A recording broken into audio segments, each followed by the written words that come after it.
Your Excellencies, dear FCCIB members and guests, good afternoon, and thank you very much for joining the webinar today, organized by the French Chamber of Commerce and Industry in Bahrain, which will start shortly. We are honored to have as guest speaker His Excellency Sheikh Mohammed bin Khalifa Al Khalifa, Minister of Oil of the Kingdom of Bahrain, who will be presenting the progress of major projects in the oil and gas sector in Bahrain. You can either ask your questions during the presentation of His Excellency by writing them in the Q&A section down below, or raise your hand and your microphone will be activated accordingly during the question and answer session. Now I'm pleased to give the floor to the moderator of our virtual panel today, Mr. Jean-Christophe Durand, President of the French Chamber of Commerce and Industry in Bahrain, to introduce the webinar. Thank you. Thank you very much, Reem. Thank you very much, Your Excellency Sheikh Mohammed, to join us today. I would like to welcome our members and our guests today for this webinar. It's a very important webinar because I would say it's not the first time Sheikh Mohammed gave us the honor to speak to the members of the Chamber. 2 years ago, at the Ritz, not at the Four Seasons, His Excellency Sheikh Mohammed gave us an overview of the discoveries and of the program. I think it's important for all of us, 2 years later, to understand the progress which has been made, to understand when these discoveries will contribute to the economy and what opportunities it opens for business in Bahrain or French business in the region. So, as I said, I will introduce His Excellency, the Minister of Oil. I think I don't need to do it, everybody knows him, but I thought it's a tradition, I will do it. So Sheikh Mohammed has graduated from a number of very prestigious universities, King Fahd University of Petroleum and Minerals in Saudi Arabia, the University of Cambridge, Imperial College of Science, and DePaul University. He joined the Ministry of Finance in 1999 and became the Director of Government's Shareholdings from 2005. He's been board members on this during this tenure at the Ministry of Finance on various large companies in Bahrain. He was appointed at what was called at the time the Oil and Gas Holding Company in 2011, and he became the chairman of the National Gas Authority, National Oil and Gas Authority, Tatweer Petroleum, and ASRI. Importantly, and this is the topic today, he was appointed by His Majesty King Hamad bin Isa Al Khalifa, Minister of Oil in 2016. It's in this capacity that today he will talk to you about the progress of the oil discovery in the Kingdom of Bahrain. Sheikh Mohammed, thank you again for joining us today. Your speech is well appreciated and I'm sure will raise a lot of questions. Thank you. Shukran, thank you very much. Bismillah ar-Rahman ar-Rahim. Bonjour to everyone, bon après-midi. And thank you to the French Bahrain Chamber of Commerce. It is my pleasure to give you an update on what has been happening in the oil and gas sector. It's been a very eventful few years for us. We have invested billions of dollars in the sector, more than we have done in the combined history of this sector in Bahrain. So very exciting times. Of course, the biggest investment has so far been the Baku expansion. That is currently looking at 70% complete.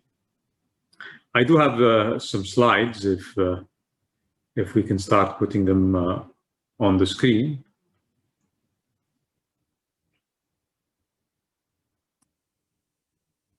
Okay. So if we start to the first slide, I'll begin with the upstream. And upstream typically looks at exploration. And it looks at the production of both oil and gas and all the facilities and the services to deliver the oil and gas to its designated end point. So if you look at Bahrain's territorial area, we are in the best oil and gas neighborhood in the world. And like real estate, Most important thing for exploration is location, location, location. The Bahrain field, we have been very active in producing more oil. We have more rigs currently than we have ever had in the history of the Bahrain oil field development. We are doing exploration in the offshore. We are developing the tight oil, and we are developing the deep gas together with delivering our current gas infrastructure to the local market. If we move on to the next slide, this is just a stratigraphic map of the layers of the Bahrain field. The top layers are oil, and the large red blob is our current gas reservoir. And the layers below are the newly discovered gas zones. We have recently assessed what we call the gas resource, not the reserves. Reserves is what we can produce. But the resource has increased to more than 35 trillion cubic feet. We just did a study that completed a few months ago, which has substantially increased Bahrain's resources. We have begun producing gas from these zones. One of the wells is just producing as we speak, and we will continue to monitor those wells and hopefully start the full field development and start introducing that gas into the system. Now, we did build an LNG import terminal. With these new discoveries, our need to import LNG is going to be pushed further into the future. If we move on to the next slide. So this is the Bahrain field. Now, oil, we produce both oil and what are called liquid petroleum gases, which are considered part of the oil production. We have had an expansion in Banagas, and today we collectively produce liquids of around 63,000 barrels a day from the Bahrain field. Now, we have various programs of enhanced oil recovery investments that we want to do, which hopefully will take us beyond 65,000 barrels if we are successful in exploiting those, and that's the blue wedge you see. Now, if we don't invest, what happens is you get a natural decline. So that's the primary development. This is why investment in the Bahrain field has to continuously go ahead, or you will face a very sharp decline because it is a mature field. Next slide, please. For gas, likewise, if we don't continue development, we would see a decline, and our gas demand is forever increasing, especially with electricity, water desalination, and the new projects, both Elba and Babco, are going to be the new increase in the customer base. And you can see the different colors showing the new reservoirs coming into play as early as 2022, and we envisage increasing our development for those reservoirs into the future. Hopefully, with that being successful, our need to import LNG is going to be delayed further yet into the future. Next slide. This is just a list of some of the French suppliers we currently deal with in the upstream. But we've got already a well-established base of French companies that we procure services and supplies from. We are looking to invest in the next coming 5 years around $3.5 billion in the upstream alone. That's development of oil and the development of gas. And that number could obviously increase as we go into the development of the unconventional.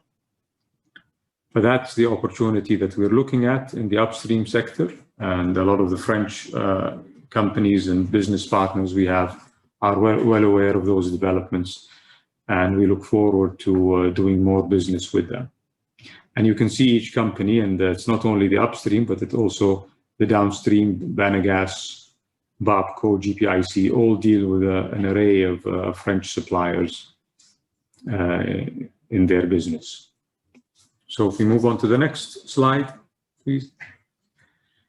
The LNG terminal, we we started was when we were not sure of our new gas reserves. So the idea was to have a security of supply. This gives you a robust gas system. We designed it to have the flexibility of chartering the vessel. Now, in the beginning of this year, we decided that there is no immediate need to import LNG. So we chartered the vessel. It has been named the Bahrain Spirit, as you can see it here. And it has traveled the world twice over already. It's been to the US through the Panama Canal twice. I think currently it's somewhere in Oman loading up gas to be delivered to Asia. So it's an infrastructure asset, security of supply. We might need it, but hopefully not in the near future. And we're looking at ways of taking advantage of its availability. We're thinking of using Bahrain as an LNG storage hub, using those assets. And there are various scenarios we've been looking at to make sure that we fully utilize the availability of an asset like this one. Next slide. This is one of the projects we've completed, which is the increase of LPG production here in Bahrain through the expansion of Banagas. That has substantially increased the production from around 4 million barrels in 2018 to around 6.8, 6.6 million barrels a year. A substantial increase in the production of LPG. This obviously contributed to the 63,000 barrels I talked to you about from the Bahrain field. That not only includes crude, but includes LPG from Banagas and includes condensate that comes with some of the gas well production we have in Bahrain. Next slide. The Babco modernization is one of the largest project we have embarked on. It's close to a $7 billion project. It took us 10 years to get to where we are. So we went through initially a design configuration exercise, and then we configured the project, and we went into selecting the technology, and then we went into the design of the project, and finally we signed the EPC contract in 2018. This will take the refinery from its current capacity of around 270,000 barrels per day to close to 400,000 barrels per day, and it will upgrade significantly the product slate. Had we not done this project, the refinery would have been shut down because it would have been a loss-making entity, given that many of the units are old and the product slate is not up to spec in terms of where the environmental standards are. Now, this is going to be focused primarily on jet fuel and low sulfur diesel. And we've also configured it to integrate to a petrochemical plant.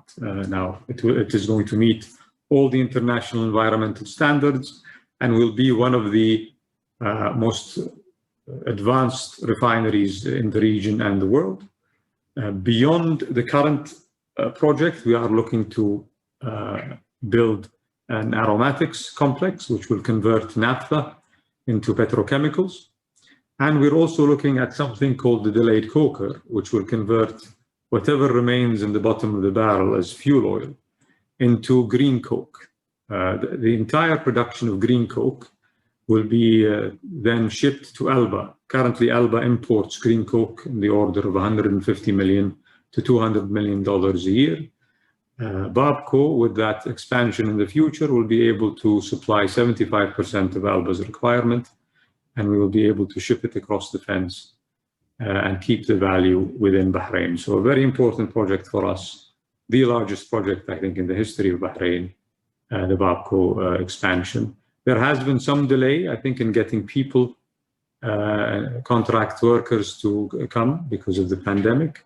The good news is work has not stopped and we've made significant progress. We expect the beginning of testing production by the end of 2022. And then a few months later, hopefully, we will have the full completion of the project. The next slide, please. Pipeline, this we did in advance of the project. We started working on replacing the old pipeline with Saudi Arabia. The new one is the one in red. This was inaugurated a couple of years ago by His Majesty the King and the Crown Prince of the Kingdom of Saudi Arabia. It's fully operational now, and we are ready whenever the project completes to increase our imports of crude from the Kingdom of Saudi Arabia and Aramco. So next slide. So this is the unconventional oil we announced in 2018. When we announced it, we asked for 5 years of pre-development trials. We have since drilled a few wells. We currently have a well that is producing, that we drilled onshore, and it's giving us a lot of valuable information. We are hoping to collect enough information before the end of the year to come up with the investment viability of this. We've produced 36 API crude, which is exactly what the refinery needs. But we're currently looking at the cost optimization figures and to see how we can optimize the flow rates from each well. It's been a steep learning curve, and hopefully with the data that we're getting from this latest well is going to help us to come to a conclusion of what the true cost of production is. And once we do that, then we start a pre-development phase. We are keeping it conservative. We are not projecting any production yet, but hopefully before the end of the year, I think the data collected will give us a good indication of where we stand with this very large resource. On the exploration side, we've also done significant effort in enhancing our seismic. If you look at the picture to the left, we have I think Bahrain is split into 4 blocks offshore. Block 1 to the north, Block 2, 3, and 4. Currently, Block 1, we have a concession with ENI. I am happy to report that after a delay of almost 1 year, they have spudded their well yesterday. It's going to take them a few weeks, and hopefully they find something for us. That is ENI. The other blocks, I think we're about to begin on a roadshow to invite companies. With the new oil price increases now, we think there is a renewed interest in exploration, and we look forward to attracting some international oil companies to take on concessions for the remaining 3 blocks. So all the best to ENI, and this is conventional oil and gas we're looking for and not unconventional. Move on to the next slide, please. Okay, ESG is now becoming more and more an important part of the oil sector. And I think especially with European institutions now, the effects of climate change is on the agenda of anything related to energy.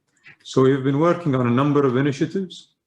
We've been looking at an overall strategy of when it comes to climate. And a new term for all of this is the circular carbon economy. So how do you deal with carbon? They call it the 4 R's. You reduce carbon by improving your equipment, by doing things like planting more trees that absorb carbon from the environment, reducing emissions in general, by reusing carbon. You re-inject it into the oil field, and these are studies we're doing currently. Recycling carbon. Currently, Babco produces food-grade carbon, CO2, that is sold into the market here. And all of this is really to try and target the reduction of carbon emission. Bahrain is eventually going to be asked to produce what they call your carbon intensity. So how many tons of carbon does Bahrain emit? And then we should be meeting targets to reduce it. Everybody now is talking about net zero, which is not going to be easy, but it's something that we have to be very conscious of. Fundamentally, Bahrain is also a small island state, but we need to be careful how we position ourselves rather than being branded an oil exporter, where you will eventually be heavily taxed. We also have to make sure that we benefit from being a small island state, which now, global policies and climate change give preference to small island states, and they're more affected by the impact of everything to do with the climate change. things like the effects of rising seawater level on the coastal lines, the effects on the aquifer. And to do all of that work, we have proudly partnered with the Green Climate Change Fund, which was set up in Korea with around, I think, time $10 billion, and I think it's earmarked to go up to 100 billion. We got a grant from them to study the effects of climate change on Bahrain's freshwater aquifer. And we have multiple fronts in that discipline, and there's very good progress made to date. Can we move on to the next slide, please? Again, more of the same. I talked about how we are approaching our circular carbon economy initiative. In Bahrain, we're using multiple projects, and ultimately we have to put a full national strategy on how to tackle climate change and how to align Bahrain with the forever changing I think international standards, whether it comes to finance or it comes to other geopolitical rules and regulations that will come out from entities like the United Nations and elsewhere. I think we're about to hit our last slide. Okay, this is, I think, a model of some of the work we have done with the Green Climate Change Fund. We have identified water resources in some of the oil zones, up to 16 billion barrels of relatively low salinity water that can be used in emergencies. We've also identified the encroachment of the sea level. If you can see the Bahrain map there, that red line is the contact area in the aquifer between seawater and freshwater. And we are modeling how to make sure we push that line further to the east, together with the municipalities and the Water Resources Council from the government. Multiple projects we have started working on to, number one, identify the water resources in Bahrain, and number two, make sure that we increase them by mitigating the risks of climate change, and namely by pushing away the encroachment of seawater level into the freshwater aquifer. We're looking at reducing the cost of desalination, making sure that we have multiple technologies for the future. And all of that is done in full collaboration with the Green Climate Change Fund. Next slide, I think if we have, yes. Other projects we've been working on is rainwater harvesting. That's going to be small. We don't have a lot of rainfall, but there are ways to make sure we take advantage of that. Grey water. We have done an experiment in Awali where a number of houses, grey water coming out of the wash basins, is recycled within the home, and the treated water is then used to landscape the gardens. That could have a significant impact on the water consumption of households. We've also done experiments with the Electricity and Water Authority, a few pilot on 10 houses. We've installed solar panels 2 years ago, and we've looked at the numbers, and we've achieved in some cases 30% reduction in the household's consumption. This could really impact the electricity and water bill for households and businesses. We've also worked with the Electricity and Water Authority on something called ESCO, which, ESCO standard. We've done a deal with Siemens, and we've targeted 4 government buildings. And we've achieved, in some cases, up to 30% and maybe even beyond 30% reduction in their electricity and water bill by changing lights, by increasing the insulation, by optimizing air conditioning. So a lot of work being done to optimize the consumption side as well, and not just focus on our production side of things. Next slide. Hydrogen, I think we're early days, but we are certainly looking at experimenting with the hydrogen as a fuel. One of the things that we have noticed that our highest carbon emission in Bahrain comes from power stations, from burning gas in power stations. Now, turbines effectively burn methane, and methane is a combination of carbon and hydrogen. So hydrogen is burnt and then carbon is emitted in the air. A lot of work is now being done in turbine technologies to make sure that you can burn hydrogen. Once that technology is mature enough, one of the things Bahrain should focus on is before we burn gas, we can split carbon from hydrogen and burn hydrogen. And the carbon can be then injected into the Bahrain field. This would significantly reduce our carbon intensity. Like we need to wait for the optimization of hydrogen burning in electricity turbines. This single project would probably have the largest impact on the carbon intensity of Bahrain. And we've been talking to colleagues in the investment banking side to see how we can work with EWA and some of our private power stations to prepare ourselves for this eventuality, which will significantly help Bahrain achieve its environmental targets.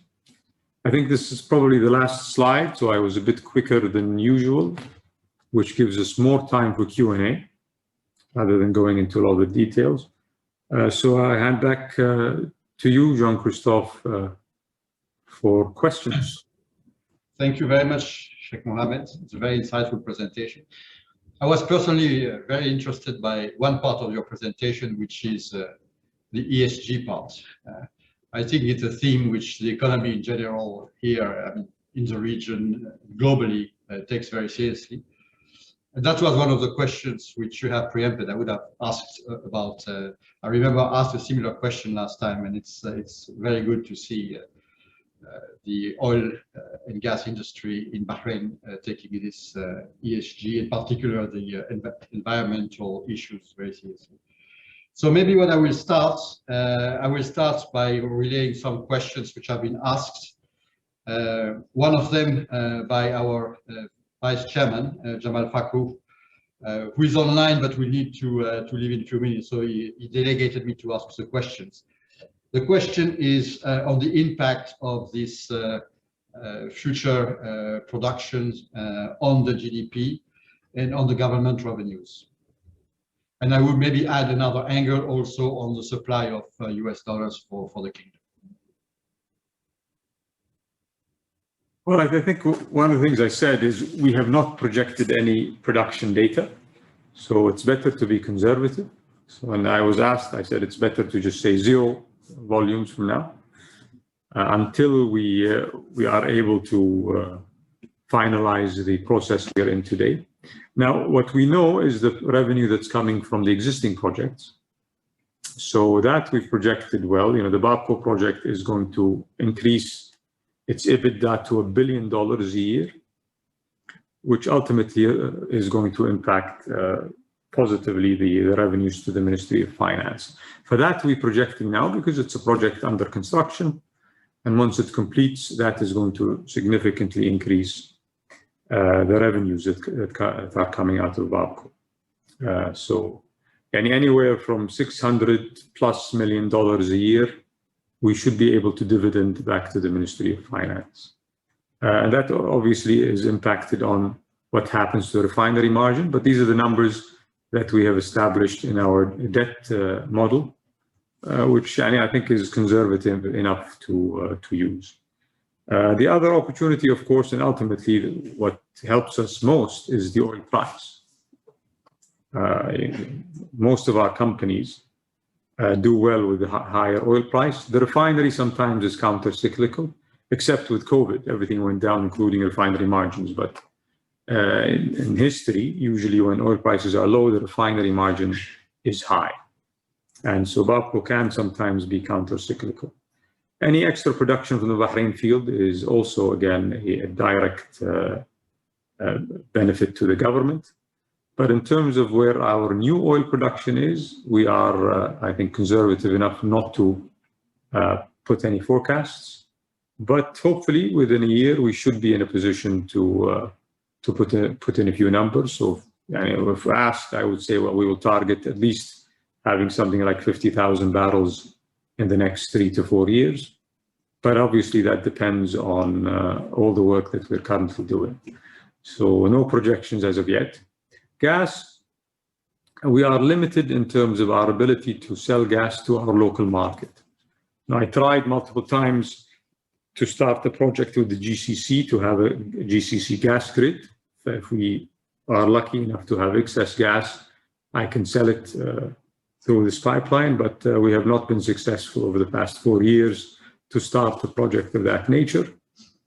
One of the things we can do, if we find ourselves in a position where we have excess gas, is to sell electricity across the grid. There is a GCC electricity grid that is mainly used today as a security of supply, but eventually it can be used as a trade platform. Now, like most countries in the GCC, we have excess power capacity in the winter. So if we can find a willing buyer, that is one way of exporting gas. You export it as electricity. Now, that grid is actually, the idea is to expand it into other regional countries like Iraq, maybe even Jordan, and with the Abraham Accords, Palestine and Israel eventually. So another way of exporting gas, which it seems we are finding a bit more than we thought. The only way today, other than selling it to the local market, is to export it as electricity. We've also been studying bringing in a liquefaction plant for exporting gas as LNG. Our terminal today is only an import terminal. If we find ourselves in the position to be able to export gas, we can try and get an LNG export facility. So these are the things that ultimately will increase revenues to the government. And I think that is my long-winded answer to His Excellency's question. Thank you very much. I see that there is a question or two coming from the audience. Maybe Reem? Yes, we have a question from one of the participants. When would you estimate the start of larger scale production of oil, gas and condensates from Bahrain's unconventional reserves? Are the cost estimates so far encouraging? Well, currently, and what we're looking at is we had a challenge in stabilizing the production. We first of all started with an ESP, it's an electric submersible pump, that would lock every day. It gave us very erratic production. Then we started to put in some solutions to that, and ultimately we moved to something called a jet pump. Now the jet pump is stabilized, it gave us stable production. We are trying to make sure we optimize it, but there's a lot to learn. This is why when I said 5 years in 2018, we meant 5 years.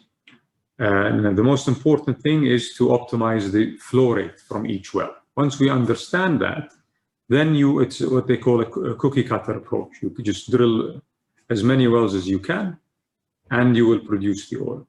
We are not close yet to understanding the true cost, but once that code is cracked, which we hope is going to be soon, then we will be in a position to say how much oil we'll produce, when we'll produce it, and what the cost is.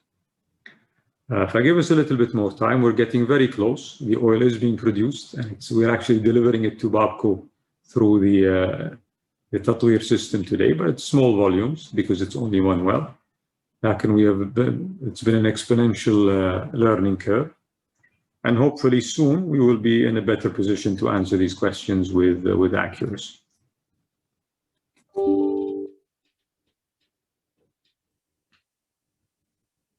Reem, do you have any other questions? We don't have, yes, I just received one. Looking at the global mobilization around hydrogen as the new fuel, do we have any ongoing hydrogen studies or pilot projects in Bahrain? And we consume hydrogen, and GPIC consumes hydrogen in its production of, they have urea, ammonia, and methanol. Babco is going to be a big consumer of hydrogen for its new refinery. But hydrogen is a difficult gas to export.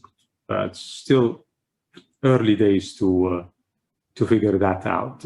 It's even more difficult to export than natural gas.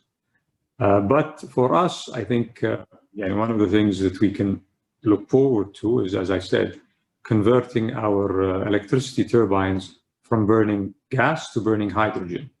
That will give you a considerable amount in terms of your carbon intensity.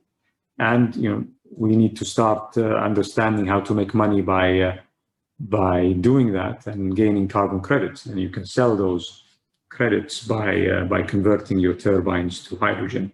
But as an export product, it's too early. I think, yes, there's a lot of hype about it today, but it's far from being commercial. I don't think we're going to throw money at it. We'll watch that space.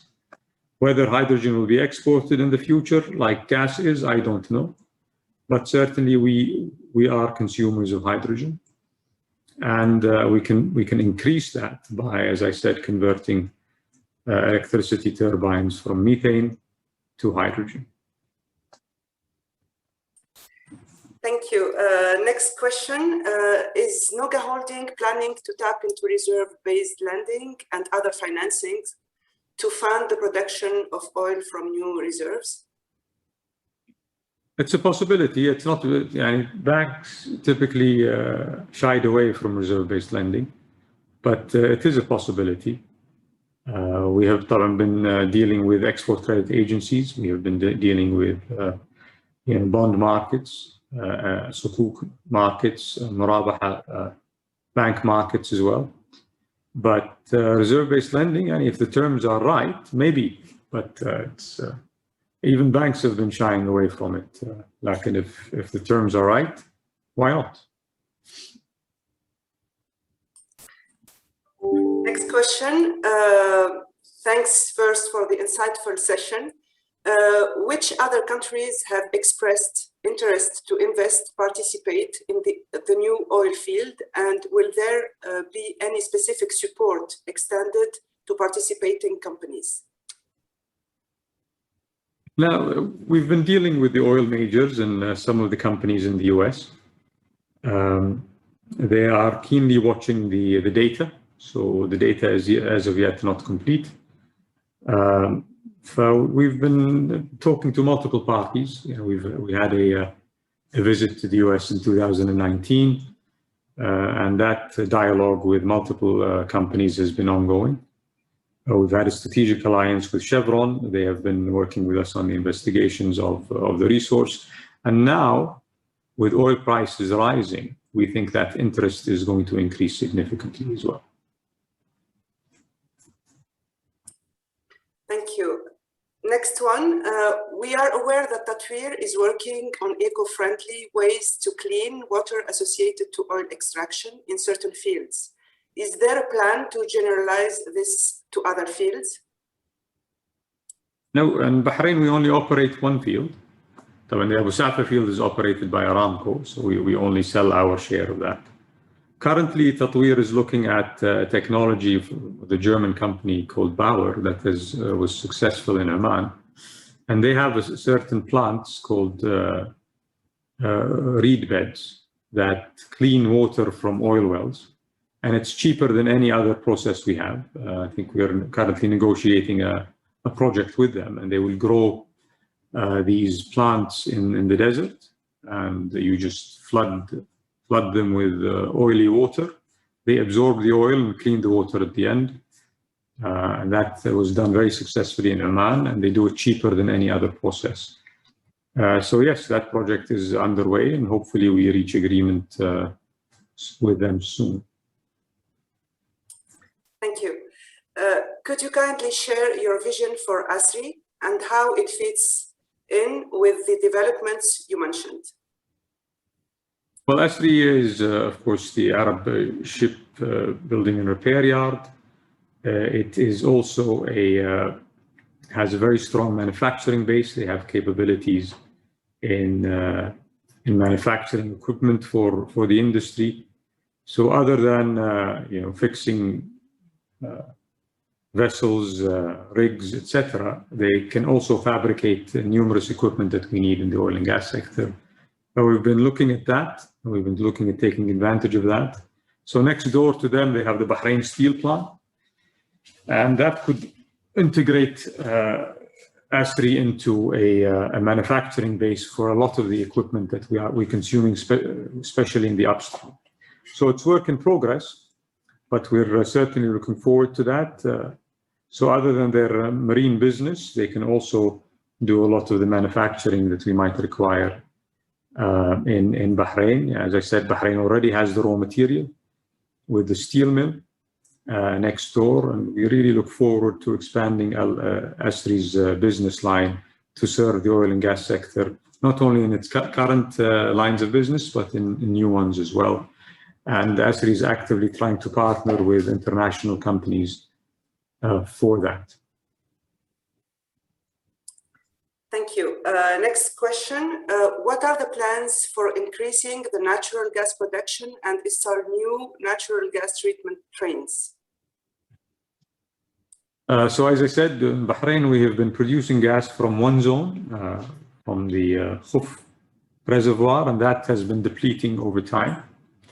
Currently, we've started production from the new zones. We've already drilled a few wells, and we're putting them into production soon. This will give us further understanding. So what will happen is we will have to accelerate the number of wells we drill. So the activity in the field is going to increase. Once you drill a gas well, you have to also build what's called a dehydration unit. We will need to do something about compression. We need to install more pipes. All of that work is going to increase the level of activity as we go ahead. And that's the $3.5 billion program we're talking about. A lot of that is surface facilities that we have to install to treat the gas we produce, and install the pipelines and make sure we deliver gas to our customers at the specs that they require. Thank you. Next question. Is there any plan for storage tanks serving petroleum products? Do you see Sitra as another hub like Fujairah? Well, like Fujairah, probably difficult, but yeah, certainly there is a business line for it. I think our current tankage is sufficient for our business. Whether there is extra business for becoming a center of the Gulf hub for bunkering, etc., is something we've been looking at. Have we taken action? Not yet. We are thinking of establishing a bunkering fuel service for vessels that go especially to Iraq. They can refuel here in Bahrain. We don't have that service today. But it's certainly something worth looking at, whether we do it alone, whether it's for the private sector. I think we're very open to it. We've been investigating this in a company we set up with Babco called Babco Retail. And also ASRI has been helping to really establish whether there is a market for it. And I invite the private sector to look into this. There could be an opportunity for them as well. Thank you. Will there be any partnerships with financial institutions to support the ESG agenda of the country? Definitely. I think it'll. One of the things we've been discussing with institutions like BNP Paribas is how to make sure that it is financially sound. And today, ESG is not just a title. It has financial implications. It impacts the way you can access markets. So it has numbers linked to it now, and it's going to be an important initiative for us to really bring together all the initiatives we started. I only mentioned a few, but we are doing multiple initiatives in each company. Things like we're looking at mangroves. ASRI has been working with the fisheries center here in Bahrain. We've increased their production from a few 100,000 fingerlings to more than 1.5 million already. All kinds of species of fish, etc. All of these things ultimately have a positive impact on our ESG and our environmental footprint, and we need to understand how to properly monetize them and prepare ourselves for the future and the forever changing landscape in the environmental side. A question from Bureau Veritas. Have we performed any assessment to monitor the status of carbon footprint? Yes, I don't think we have published that number, but it's work in progress. And we have our own internal numbers, but ultimately it's the Supreme Council of the Environment that has ownership of that. And I think it's a work in progress for Bahrain. Problem is, it is divided per capita, which is not something we have a big advantage on.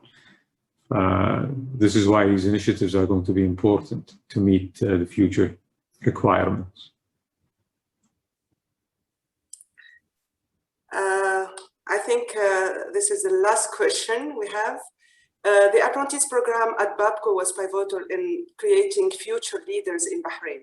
With the opportunities you set out, is there a plan to launch a similar program, and how can the audience support addressing the skills gap and developing future Bahraini leaders? Definitely, this is something that we've worked a lot in, and we've re-established an academy we called the Oil and Gas Training Academy. All the oil companies, the large ones, are participants in it. And now I think with His Highness Sheikh Nasser and the Sheikh Nasser Vocational Center, together with this Oil and Gas Academy, the push to incentivize young Bahrainis into the vocational side is going to be very important. In the past, a lot of the field work was done by Bahrainis. We don't have that as much as we did in the past. And it's extremely important that we attract that kind of talent, train them. And it's a very important career. People, unfortunately, started looking at vocational side of things as undesirable. So they pushed a lot of their children into academia. We need them to reconsider going back into vocational jobs, which typically are the largest in terms of number.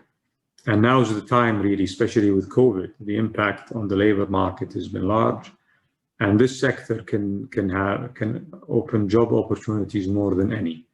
So typically, we have always been criticized at the quality of the training, but that hopefully will be solved by having advanced training institutions like the Oil and Gas Academy that now is in Awali, and we've now eyed a location to expand it. And with the full collaboration with the Nasser Training Center, which is a high school, I think hundreds of jobs should be for the taking for many of the young Bahrainis in the future. Rahim, if there are no more questions, I have one question, which is it's just, I would say, a banker's question. You had a slide on the pipeline with Saudi. Now, we've noticed that Aramco has, if I'm not mistaken, sold and leased back some of their pipelines. Is it something which could be considered? Absolutely. I think, and I'm a proponent of that. And I would actually rather use the Bahrain Stock Exchange than just do a private placement. The experience we had with SEEF, and I was responsible for the IPO of SEEF. And one of the best things we should do here is to promote that. Now that is a strategic decision to be made above my position, but in my view, it is certainly something important. The way I would do it is I would list it in the Bahrain bourse, cross-list it into Dawal, and start off with a pipeline. But then everything else could be included in there, like we did with SEEF Properties. The government can remain a majority shareholder. But I think giving access to Bahrainis and regional investors to come in is certainly a good thing, especially if you're continuously investing. I think the challenge always is if you sell your assets and you have nothing remaining in the government's books, that's not a good thing. Like, and if you continuously invest, you can feed it into the bourse, for example. It doesn't have to be an IPO. You can, there are ways. We've been looking at the cell company structure that we have in Bahrain. And we can use preferred shares listed there. So it almost looks like a debt financing, but it has the equity feel. And it gives Bahrainis access to these assets that pay them good yields. I mean, the impact we saw with SEEF was extremely good. Now, Alba was a different story. I think maybe we overpriced it there. We should have left a bit more meat on the bone. But maybe these are lessons to be learned. And I think it's an important trend to make sure the private sector comes even more into the oil and gas sector. Thank you very much. Reem, any other questions? Or no more question from the participants. As I mentioned at the beginning, it's definitely a topic of strong interest to many economic players in the kingdom. Thank you very much, Sheikh Mohammed. We are very honored to have your time for an hour, and I think it was a very insightful and very diversified range of questions. So thank you very much, and I hope we can reconnect maybe in another year or two to look at the future developments. Allah will have some more good news for you by then. Stay posted. Thank you very much. Merci beaucoup. Shukran jazeelan. Merci, Monsieur Billy. Thank you very much. Well. Nice afternoon, everybody. Thank you.